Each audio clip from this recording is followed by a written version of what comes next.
Глава республики и руководитель отделения посольства Республики Беларусь в России в Санкт-Петербурге обсудили вопросы сотрудничества двух регионов.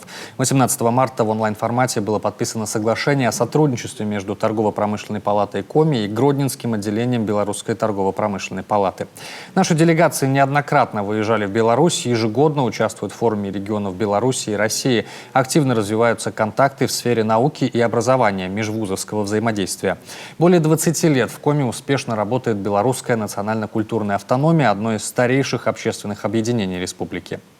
Республика Коми и Республика Беларусь связывают давние, теплые, добрососедские, дружеские отношения. Причем это не только экономика, что важно, это и культура, и наука, это образование, спорт. В прошлом году, в сентябре месяце, в рамках 7-го форума регионов Беларуси и России подписано соглашение между правительством Республики Коми и правительством Республики Беларусь о торгово-экономическом, научно-техническом и социально-культурном сотрудничестве. Но вообще уже с 2015 года Республика Коми и Республика Беларусь взаимодействуют в рамках соглашения о сотрудничестве между правительствами Республики Коми и Гродненским областным исполнительным комитетом Республики Беларусь. И взаимодействие ведется и на уровне городов-побратимов Сыктывкар, Могилев и Ухта и Гродно, ну и на уровне делегаций Республики Коми неоднократно выезжали в Республику Беларусь, ежегодно участвуют в форуме регионов Беларусь и Россия. Ну и, конечно же, мы заинтересованы и действительно на деле показываем в расширении взаимовыгодных связей между нашими республиками, Республикой Коми и Республикой Беларусь.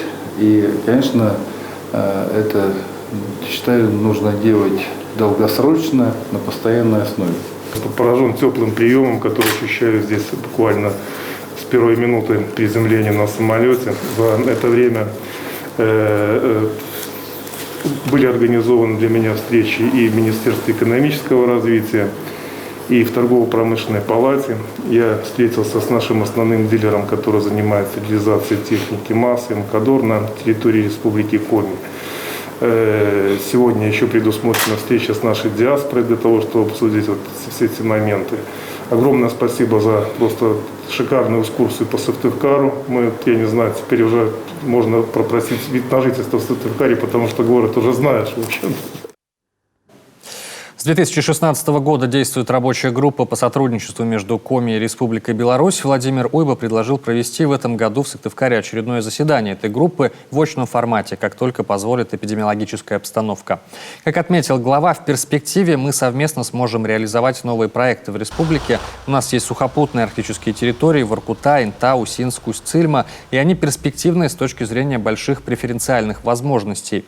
Одним из совместных проектов может стать предприятие по производству мебели. Кроме того, в числе перспективных животноводство, машиностроение, обрабатывающее производство нефти, газа и углехимия. В этом году республика отмечает столетие со дня своего образования. Владимир Уйба пригласил гостей на торжественные мероприятия по этому поводу.